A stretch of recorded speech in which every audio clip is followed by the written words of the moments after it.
అమ్మా అమ్మా అమ్మా అమ్మా ఎక్కడమ్మా అమ్మా కళ్యాణ్ నోరు తెరు. ఏంటమ్మా ఏమైనా శుభవార్త? అవునరా, శుభవార్తే. పెళ్లి వార్త. స్వప్న పెళ్లి కొప్పుకుంది. అమ్మా నిజంగానా? నేను చెప్పానా సౌందర్య చేత అడిగిస్తే తప్పకుండా పని అవుతుందని? ఎప్పుడు చెప్పింది? అసలు సౌందర్య ఏమని అడిగింది? అడిగితే స్వప్న ఏం జవాబు చెప్పింది? అంత డీటెయిల్ గా చెప్పలేదు కానీ పెళ్లి కొప్పుకుందని మాత్రం చెప్పింది. పెళ్లి విషయం అడగగానే పొంగిపోతూ సిగ్గుపడిందని కూడా చెప్పింది. ఒరే కళ్యాణ్, ఈ శుభవార్త వినగానే నేనెంత పొంగిపోయానో మాటల్లో చెప్పలేనురా. మరి నాకు ఫోన్ చేసి ఎందుకు చెప్పలేదు? ఇలాంటి విషయాలు ఫోన్లోనా చెప్పేది? నువ్వు రాగానే నోరు తీపి చేసి చెప్పాలనే నీకోసం ఎదురు చూస్తూ ఉన్నాను. థ్యాంక్ యూ అమ్మా, thank you so much. Kalyan, నీకే కాదు స్వప్న లాంటి మంచి మనసున్న పిల్ల నా కోడలుగా రాబోతున్నందుకు నాకు పట్టరానంత సంబరంగా ఉందిరా. అమ్మా ఇప్పుడు స్వప్న ఎక్కడుంది? ఎందుకు వెళ్ళి అడిగేస్తావా? ఒరేయ్, కొన్ని విషయాలు పెళ్ళయ్యేదాకా గుమ్మనగా ఉంటేనే చూడముచ్చటగా ఉంటుంది. అర్థమైందా? తలకాయ బాగానే ఊపావు గాని ఉండు, స్ట్రాంగ్ కాఫీ తీసుకొస్తాను.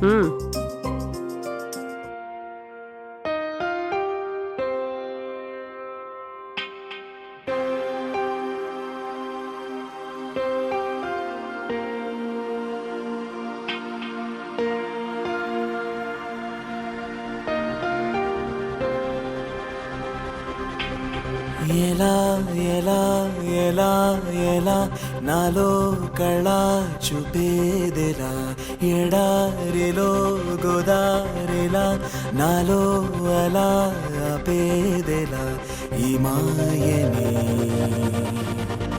నమ్మేది ఎలా, ఈ మాటని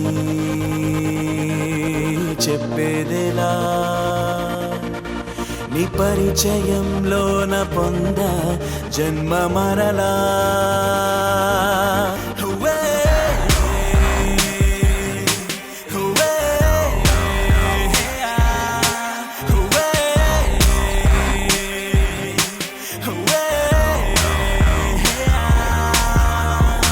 ఎలా ఎలా ఎలా ఎలా నాలో కళ చూపేదెలా, ఎడారిలో గోదారిలా నాలో అలా ఆపేదెలా.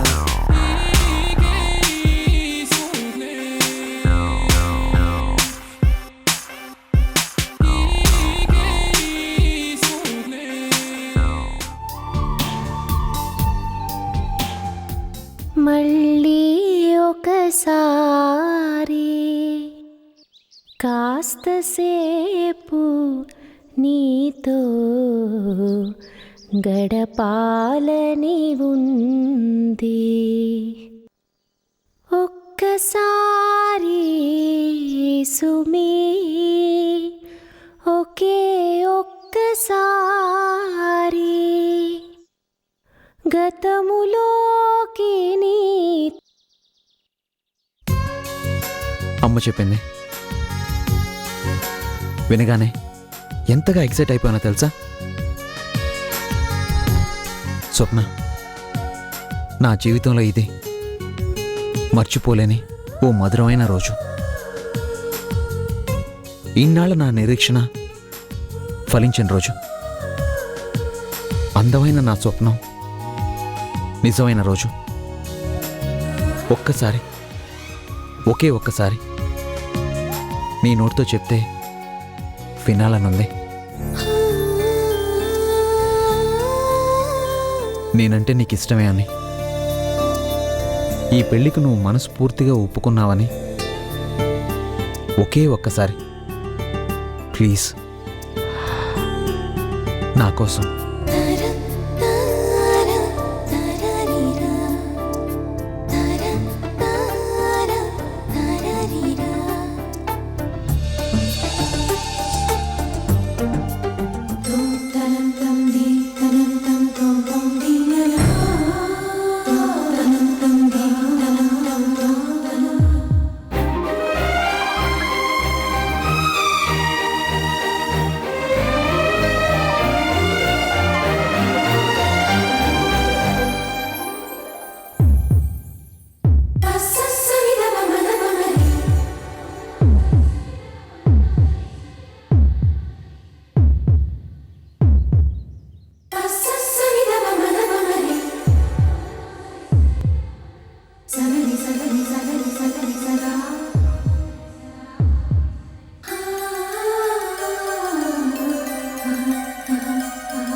కళ్యాణ్, కళ్యాణ్, ఒరేయ్ అమ్మా అమ్మనే కళ్ళ ముందున్నా కూడా కనిపించట్లేదన్నమాట. అమ్మా ఊహల్లో తెలింది చాలు గాని ముందు కాఫీ తాగు.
రామ్, ఏం చేస్తున్నావు?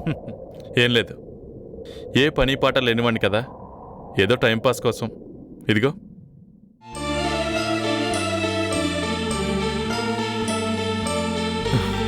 నా సంగతి ఏం గానీ నీ పెళ్లి ప్రయత్నాలు ఎంతవరకు వచ్చాయి? రామ్, ఇన్నాళ్ళ నా నిరీక్షణ ఫలించింది. స్వప్న పెళ్లి కొప్పుకుంది. Is it? Congratulations. Thank you. Kalyan, నీలాంటి మంచి భర్తను పొందబోతున్న ఆ స్వప్న ఎవరో కానీ బంగారు పూలతో పూజలు చేసుండాలి. Really she is very lucky. కాదు రామ్, స్వప్న లాంటి దేవత నన్ను కరుణించడం నిజంగా నా అదృష్టం. Really I'm very very lucky. Okay okay okay, ఫైనల్గా ఒకరినొకరు ఇష్టపడి పెళ్లి చేసుకోబోతున్నారు కాబట్టి నిజంగా మీరిద్దరూ లక్కేనే. కళ్యాణ్, మంచి సంసారాల్ని ఆ భగవంతుడు సృష్టించడు. భార్యాభర్తలు కలిసే సృష్టించుకుంటారు. నమ్మకం అనే పునాదుల మీద, ప్రేమ అనే స్తంభాల మీద, అనురాగం అనే అందమైన పైకప్పు కింద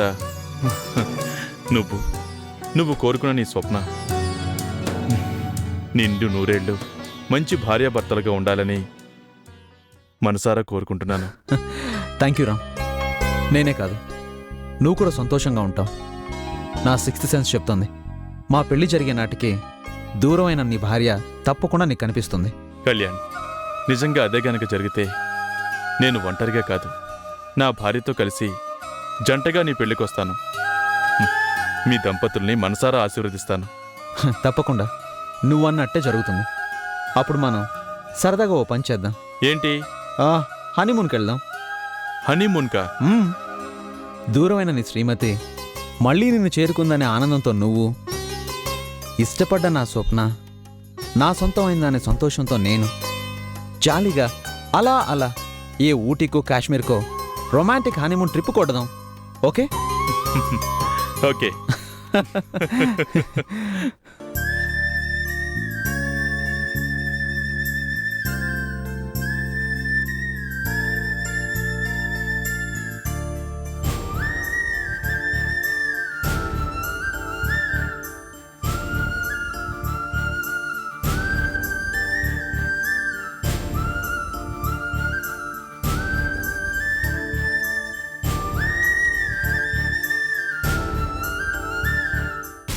రోజు మా ఇంట్లో జరుగుతున్న గొడవలు చూస్తుంటే ఏం చేయాలో అర్థం కావడం లేదు. నా కోడలో కొరివి గయ్యాళి, నా కొడుకు ఒక సుంఠ వాజమ్మ, పెళ్ళాన్ని కంట్రోల్లో పెట్టుకోలేని అప్రయోజకుడు. ఈ వయసులో కోడల చేత తిట్లు తింటూ నేను మా ఆవిడ రోజు నరకం అనుభవిస్తున్నాం అనుకో. అది పెట్టినప్పుడే తినాలి, అది పెట్టిందే తినాలి, పెట్టినంతే తినాలి. చిచి, బతుకు దుర్భరం అనిపిస్తోంది. ఎందుకు బతుకున్నావా? ఒక్క 3 నిమిషాలు ముక్కు మూసుకుంటే పీడ వదిలిపోతుంది కదా అనిపిస్తోందిరా. అయితే ఇంకే, ఒక మంచి రోజు చూసుకొని నువ్వు మీ ఆవిడ ఆ పని చేయండి. ఇద్దరూ కలిసి బాల్చి తన్నేస్తే సమస్య సాల్వ్ అయిపోతుంది. మూర్తి, స్నేహితుడి కదా అని నా బాధల్ని నీతో చెప్పుకుంటే ఇదే నువ్వు నాకు ఇచ్చే గొప్ప సలహా? చూడు జగన్నాథం, ఇంచుమించుగా నీది నాది ఒకే వయసు. ఇద్దరం కలిసి రిటైర్ అయ్యేదాకా ఒకే కంపెనీలో పనిచేశాం. నేను నీకు మొదటి నుంచి చెప్తూనే వస్తున్నాను, డబ్బు లేని మనిషి డుబ్బుకు కూడా కొరగాడు అని. నువ్వు నా మాటల్ని పట్టించుకోలేదు. నాకున్నది ఒక్కగానొక్క కొడుకు, వాడి కోసం కాకపోతే నా సంపాదన ఇంకెవరి కోసం అంటూ ఉన్నదంతా కొడుక్కే దోచిపెట్టావు. చివరికిప్పుడు ₹1 కూడా సంపాదన లేని స్థితిలో నువ్వు మీ ఆవిడ కోడల చేతిలో నానా అగచాట్లు పడుతున్నారు. ఇదంతా ఎందువల్ల? నీ స్వయంకృతం వల్ల కాదు. రేయ్, నువ్వు కూడా నన్నే తప్పు పడుతున్నావుట్రా. కన్న కొడుకు కోసం ఉన్నదంతా ధారపోయడం నేను చేసి తప్ప? తప్పే, ముమ్మాటికి తప్పే. నువ్వు నేను మనలాంటి తల్లిదండ్రులందరం నేర్చుకోవాల్సిన గుణపాఠం ఏంటో తెలుసా? పిల్లలు జీవితంలో ఒక భాగం మాత్రమే, పిల్లలే మన జీవితం కాకూడదు అని. అంటే మమతలు మమకారాలు ఉండకూడదా? ఉండొచ్చు, ఉండాలి కూడా. కానీ మమతలు సంకెళ్లుగా మారి, మమకారాలు బంధనాలుగా మారి, కన్నవాళ్లని జీవచ్ఛవాలుగా మార్చేంత మాత్రం కాదు, కానే కాదు. అవును జగన్నాథం, కాలం మారింది. అవసరాలు, అభిరుచులు అన్నీ శరవేగంతో మారిపోతున్నాయి. మారుతున్న కాలంతో పాటు మారిపోతున్న పిల్లల్ని చూసైనా మనల్ని మనం మార్చుకోవాలి. సెల్ఫ్ పిటీని వదిలేసి ఆఖరి క్షణం దాకా మన కాళ్ళ మీద మనం నిలబడి ఆత్మగౌరవంతో బతకాలి. అంటే ఇంత వయసు వచ్చాక కూడా ఇంకా? ఇంత వయసొచ్చాక కూడా రోజు తింటున్నాం కదా, మరి సంపాదించడాన్ని ఎందుకు ఆపేయాలి? ఆకలికి రిటైర్మెంట్ లేనప్పుడు ఆదాయానికి మాత్రం రిటైర్మెంట్ ఎందుకు ఉండాలి? వినడానికి బాధగా ఉంది కదూ, కష్టంగా కూడా ఉంది కదూ. కండరాలు అరిగిపోయి, ఎముకలు చచ్చుబడిపోయి, ముసల్తనం మీద పడుతుంటే కూడా వీడేంట్రా ఇంకా సంపాదించాలి అంటాడు అనుకుంటున్నావు కదూ. అవును జగన్నాథం, తృణమో పణమో సంపాదిస్తున్నంతకాలమేరా మగాడు అనే గౌరవం. ఆ సంపాదన ఉన్నంతవరకే కొడుకులైనా కోడళ్లైనా నిన్ను మనిషిగా చూసేది. మనీ అనే ఆక్సిజన్ ఉన్నంతకాలమే ఈ సమాజంలో మన్నన, మర్యాద. అందుకే నన్ను చూడు, నీతో పాటే రిటైర్ అయ్యాక కూడా నేను మరో ఉద్యోగంలో చేరాను. జవసత్వాలు ఉన్నంతకాలం సంపాదించాలి అనుకున్నాను, సంపాదిస్తున్నాను. వీలైనంత వరకు నా పనులన్నీ నేనే చేసుకుంటూ పోతున్నాను. నా కొడుకు కోడలు మనసులో ఏమనుకుంటున్నారో పైకి మాత్రం బాగానే ఉన్నారు. కారణం ఏదైనా నన్ను బాగానే చూసుకుంటున్నారు. ఆఖరి క్షణం దాకా ఇలా గడిచిపోతే చాలరా. అంటే డబ్బే నేరా మనిషిని శాసించేది? ఖచ్చితంగా. ధనం అనే ఇంధనం పడుతున్నంతసేపేరా ఇది కట్టే కాదు, కదులుతున్న యంత్రమని అందరూ నమ్మేది. Money makes many things man. Thank you రా, అర్థమైంది. రేపటి నుంచి నేను కూడా ఏదో ఓ ఉద్యోగం చేస్తాను. గుడ్. ఆధారపడుతూ కాదు, ఆత్మగౌరవంతో బతుకు. Very good.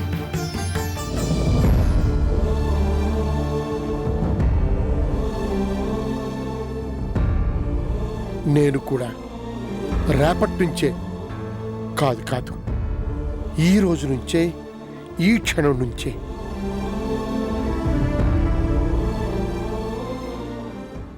చూడు భాయ్, 1 2 25 వ్యాపారం చేస్తున్నా. ఇన్నేళ్ల అనుభవంలో నేను నేర్చుకున్నది ఒక్కటే, నమ్మకం.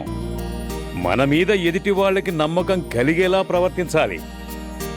కానీ మనం మాత్రం ఎవ్వరిని గుడ్డిగా నమ్మకూడదు. ఆదమరిచి ఉన్నామంటే అయిపోయామన్నమాటే.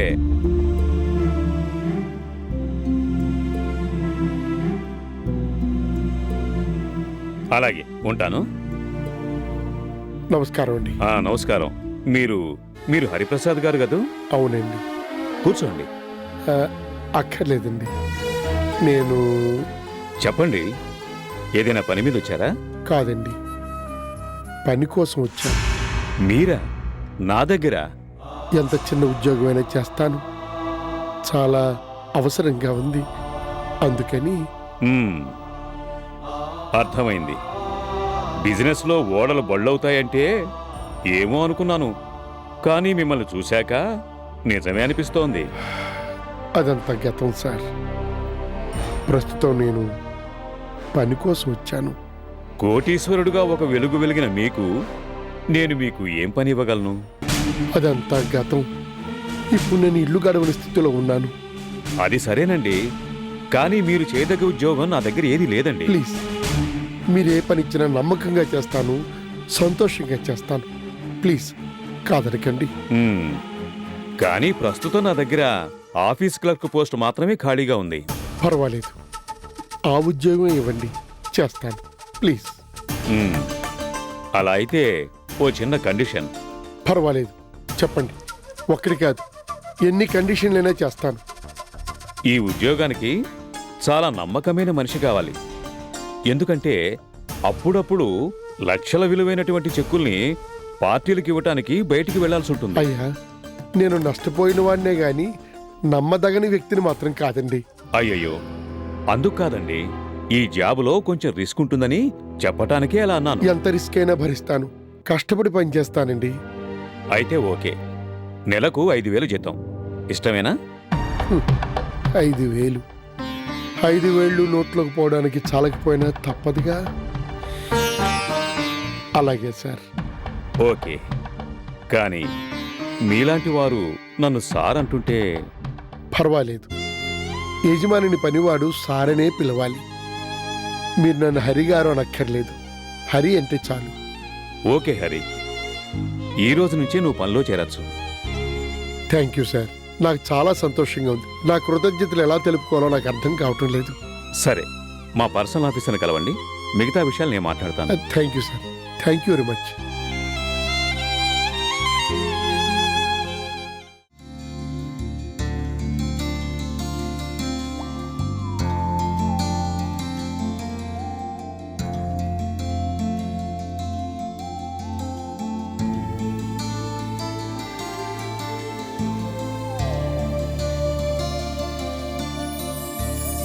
స్వప్న, ఆగు. ఇవాళ నుంచి నువ్వే పని చేయడానికి వీల్లేదు. ఆంటీ, ఎందుకు? ఎందుకంటే ఈ ఇంట్లో నువ్వు పని చేయాల్సిన రోజులు ముందు ముందు చాలా ఉన్నాయి కాబట్టి. మీరేమంటున్నారో నాకు అర్థం కావట్లేదు. ముందు ముందు నీకే అర్థమవుతాయి. రా.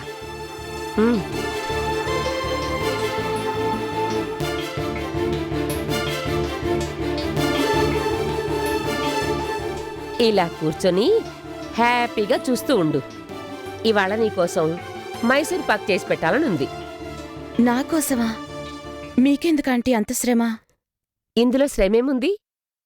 ఎంతైనా నువ్వు నాకు కాబోయే అత్తయ్య!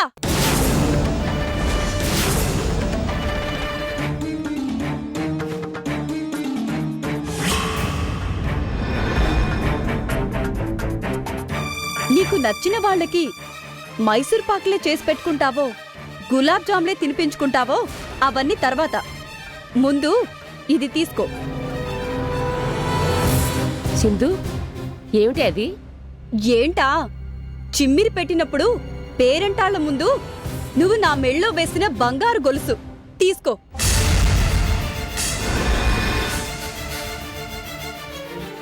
సింధు, నువ్వే నా కాబోయే కోడల్వి అంటూ ముద్దు చేస్తూ ఇచ్చావే మొట్టమొదటి గిఫ్ట్. తీసుకో. సింధు? ఆ సింధునే. ఈ సింధు ఇప్పుడు నీకు కోడలిగా పనికి రాకుండా పోయింది కదా, అందుకే తీసుకొని నీకు నచ్చిన, నీ కొడుకు మెచ్చిన అందమైన మెళ్ళో అలంకరించుకో.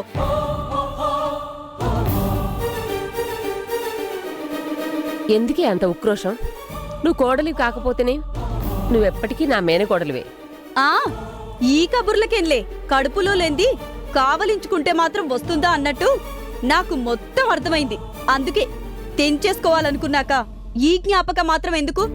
చూసినప్పుడల్లా గుండెలో ముల్లులాగా గుచ్చుకోవడానికా?